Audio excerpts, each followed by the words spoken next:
Hello Melissa, how are you this morning? I'm really upset, Big Chief Member. I've just had my mobile phone nicked. Oh, how awful. I feel your pain. However, I think it is important to point out that this is statistically unusual.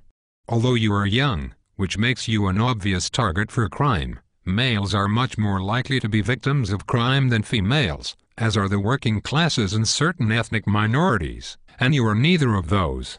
Now, while that kind of statistical knowledge might be of interest to a positivist criminologist, it doesn't really help me deal with the trauma of my loss, Big Chief Member. Oh, I am so sorry. Tell me, what have been the impacts of victimization on you personally, Melissa? I have suffered from a number of primary effects such as sleep loss, and also feelings of helplessness, but friends have also been affected as they are now more afraid of having their phones stolen. This is not good, Melissa. Will you report this theft to the police? I'm reluctant to go to the police, because I fear that I may suffer secondary victimization. The police may not take a strippy young female barreling seriously. No, they probably wouldn't. Interestingly, I think you would take kindly to the left realist school of criminology who argue that the criminal justice system should take a more victim-centered approach to crime, putting their concerns and needs first.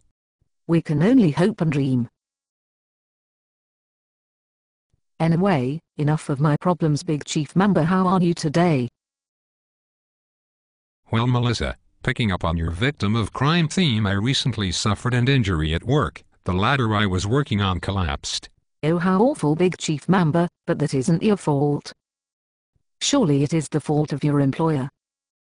Isn't it their responsibility to perform health and safety checks on equipment?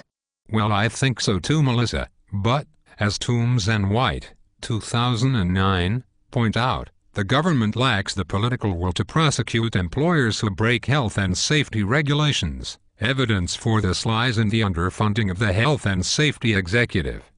I feel your pain, Big Chief Member.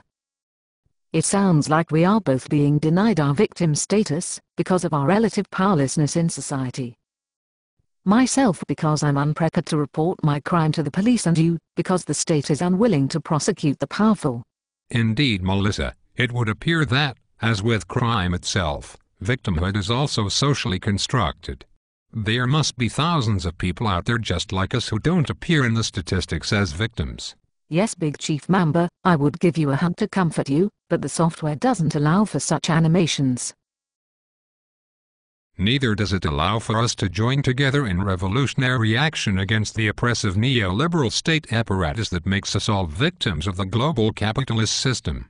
No, Big Chief Member, if it did, I would also join such a movement that aims to overthrow a system that denies victim status to the powerless, but instead I think I'll just stand here looking pretty instead.